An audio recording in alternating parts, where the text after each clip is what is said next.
प्रिय छात्रों, जैसा कि मैंने पिछली वाली वीडियो में आपको बताया था कि इंडक्टिव इफेक्ट क्या होता है, प्लस आई प्रभाव या माइनस आई प्रभाव। प्लस आई प्रभाव वो होते हैं जो उस कार्बन को इलेक्ट्रॉन प्रदान करते हैं या ऐसे एल्किल समूह जो धनावेशित कार्बन परमाणु को इलेक्ट्रॉन प्रदान करते हैं उन्हें बोलते हैं प्लस आई प्रभाव, प्लस इंडक्टिव इफेक्ट। माइनस आई प्रभाव वो होता है जिसमें किसी धनात्मक कार्बन परमाणु से ऐसे एल्किल समूह जुड़े होते हैं जो उस कार्बन पर इलेक्ट्रॉन की कमी करते हैं, इलेक्ट्रॉन को अपनी तरफ खींचते हैं, उसे बोलते हैं माइनस आई प्रभाव। इसके बाद में जो हमारा नेक्स्ट टॉपिक है वो है अनुनाद अथवा हाइपर कंजुगेशन। मुक्त मूलकों की भांति कार्बोकैटायनों में भी बीटा हाइड्रोजन परमाणु के कारण अतिसंयोजन द्वारा अनुनाद हो सकता है। चूंकि श्रेणी में एथिल से तृतीय ब्यूटाइल कार्बोनियम तक जाने में बीटा हाइड्रोजन परमाणुओं की संख्या बढ़ती जाती है, क्रमशः 3, 6 व 9। अतः इनमें अतिसंयोजन द्वारा अनुनाद भी बढ़ता जाएगा, फलतः इनका स्थायित्व भी बढ़ता जाएगा। एथिल कार्बोकैटायन में अतिसंयोजन द्वारा निम्न 4 अनुनादी संरचनाएं बनेंगी। आपके सामने एक जो एग्जांपल दे रखा है ये एथिल का एग्जांपल है, एथिल कार्बोकैटायन का एग्जांपल है। जो हमेशा हाइपर कंजुगेशन होता है वो बीटा हाइड्रोजन परमाणु के द्वारा होता है। तो इस एथिल में हमारे पास में 3 बीटा हाइड्रोजन परमाणु हैं। ये तीनों बीटा हाइड्रोजन परमाणु कहलाएंगे जो इस कार्बन से जुड़े हुए हैं। ये तीनों बीटा हाइड्रोजन परमाणु, इसमें हमें ये हाइपर कंजुगेशन के द्वारा ये हमें निम्न 4 अनुनादी संरचनाएं इसमें हमें प्राप्त होंगी। सेम यही कंडीशन इस प्रकार की आइसोप्रोपिल कार्बोकैटायन में, तृतीय ब्यूटाइल कार्बोकैटायन में 10 संरचनाएं बनेंगी। बढ़ती हुई अनुनादी संरचनाओं के कारण का स्थायित्व बढ़ता जाता है।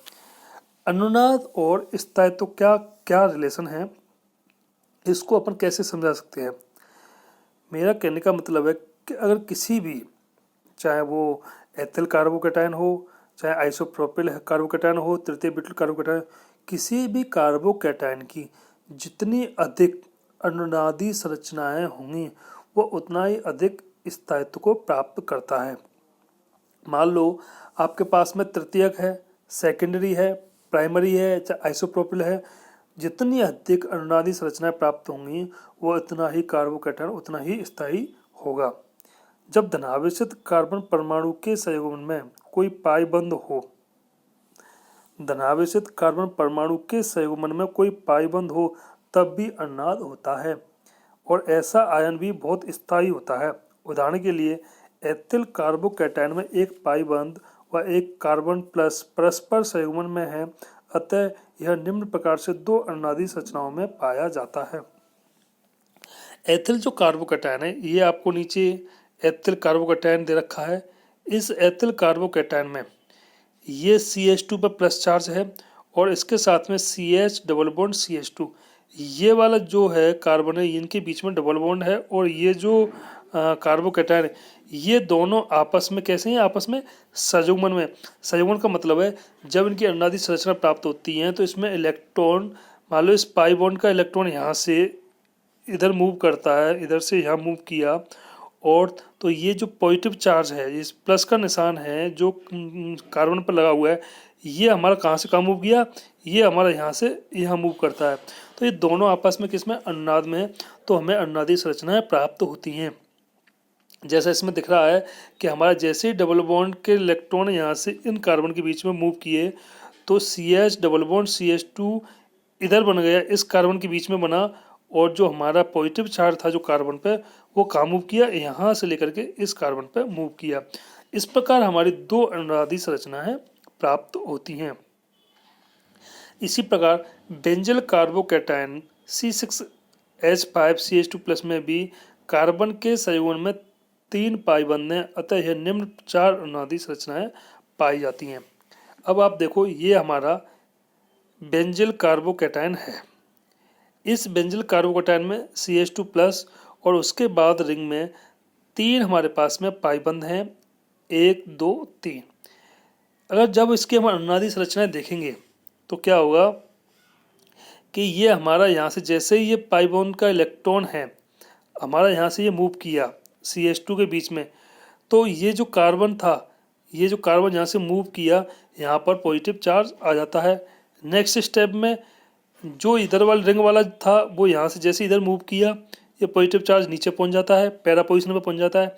फिर ये जैसे ही ये यहाँ से यहाँ मूव किया ये जो हमारा पॉजिटिव चार्ज है फिर ऑर्थो पोजिशन पे आ जाता था। इस प्रकार जो पॉजिटिव चार्ज था CH2 के पास, जो पॉजिटिव चार्ज था वो पॉजिटिव चार्ज ऑर्थो पे, फिर पैरा पे और फिर वापस ऑर्थो पोजिशन मूव करते। इस प्रकार बेंजील कार्बोकैटायन की यह निम्न 4 अनुनादी संरचनाएं प्राप्त होती हैं।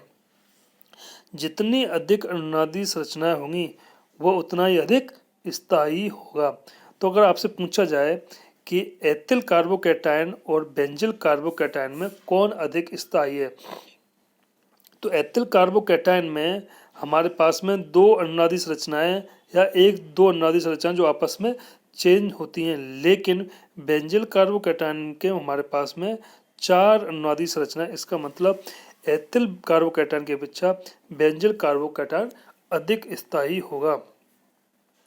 आयन में उपरोक्त प्रकार की 7 अनुनादी संरचना बनेगी, इसका स्थायित्व और अधिक हो जाएगा और C6H5C प्लस में ऐसी 10 अनुनादी संरचना बनेगी जो इससे एक प्रकार से आयनिक यौगिक भी बना देती हैं। किसी भी कार्बोकैटायन में जितना अधिक अनुनाद होगा वो उतना ही अधिक स्थायी होगा। मैंने पहले से बोला है जितनी अधिक अनुनादी संरचनाएं बनेंगी वह उतना ही अधिक स्थायी होगा, स्टेबल होगा। अब आपसे पूछा जाए इस केस में पूछा है ये टर्सरी है, ये आइसोप्रोपिल है, ये एथिल है और ये मेथिल है। क्वेश्चन पेपर में आया कि इनमें अधिक स्थायी कौन होगा। अधिक स्थायी वही होगा जिसकी अधिक अनुनादी संरचनाएं होंगी। अब इस केस में, सबके केस में अनुनादी संरचना देखा जाए तो इसमें सबसे अधिक अनुनादी संरचना किसकी होंगी? तृतीयक ब्यूटाइल कार्बोकैटायन की सबसे अधिक स्थायी होगा, क्योंकि हाइपर कंजुगेशन के द्वारा इसकी अधिक अनुनादी संरचनाएं प्राप्त होंगी। सेम क्वेश्चन जो पेपर में पूछा जाता है, क्वेश्चन मेनली पेपर में अधिकांश क्वेश्चन में ये पेपर पूछा जाता है एथिल कार्बोकैटायन और बेंजील कार्बोकैटायन। एथिल कार्बोकैटायन की 2 अनुनादी संरचनाएं प्राप्त होती हैं और बेंजील कार्बोकैटायन की हमारी 4 अनुनादी संरचनाएं प्राप्त होती हैं। इलेक्ट्रॉन का मूव करना और पॉजिटिव चार्ज या उस पर फ्री रेडिकल उसका मूव करना आपको आना चाहिए। मैं इसको बार बार एक बार फिर रिपीट कर देता हूँ कि ये अनुनादी संरचनाएं किस प्रकार प्राप्त होती हैं। हम सबसे पहले इस एथिल कार्बोकैटायन की बात करते हैं। इस एथिल कार्बोकैटायन में CH2 double bond CH single bond CH2 plus.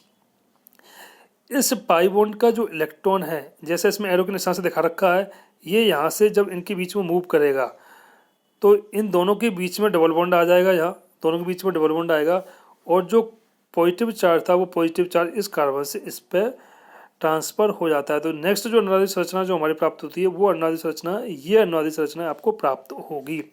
इसका मतलब पाई बॉन्ड इस दोनों कार्बन के बीच से इन दोनों कार्बन के बीच में मूव कर गया और जो पॉजिटिव चार्ज था वो उधर से इस कार्बन के बीच में प्राप्त हो गया। इस प्रकार हमें एक अनुनादी संरचना प्राप्त हो सकती है। सेम बेंजील कार्बोकैटायन के केस में भी जो हमारा पाई बॉन्ड का इलेक्ट्रॉन है, जैसे ही वो CH2 की तरफ गया तो जो पॉजिटिव चार्ज था, जब जो प्लस का निशान था वो हमारे रिंग के ऑर्थो पोजिशन पर पहुंच जाता है। नेक्स्ट पाई इलेक्ट्रॉन ने मूव किया वो पैरा पोजिशन पर पहुंच गया, नेक्स्ट पाई इलेक्ट्रॉन ने मूव किया वो ऑर्थो पोजिशन पर प्राप्त हो जाता है। इस प्रकार हमें अनुनादी संरचनाएं प्राप्त होती हैं और जितनी अधिक अनुनादी संरचनाएं होंगी वो उतना ही अधिक स्थायी होगा। तो कुछ जो टर्म्स यूज किए गए थे इसमें, नाभिक स्नेही मैंने आपको बता दिया, इन पर नेगेटिव चार्ज होता है, इन पर इलेक्ट्रॉन की अधिकता होती है, लोन पेयर की अधिकता होती है और वो ऐसे केंद्र बिंदु की तलाश में होते हैं जहाँ इलेक्ट्रॉन की कमी होती है या धनावेशित होता है। इलेक्ट्रॉन स्नेही क्लियर है। इलेक्ट्रॉन स्नेही का मतलब ऐसे अभिकर्मक जो धनावेशित होते हैं या इनका अपूर्ण अष्टक होता है, जैसे लुईस अम्ल हैं, वो सभी इलेक्ट्रॉन स्नेही अभिकर्मक कहलाते हैं। ये ऐसे केंद्र बिंदु की तलाश में होते हैं जहाँ पे इलेक्ट्रॉन की अधिकता होती है या ऋणावेशित होते हैं।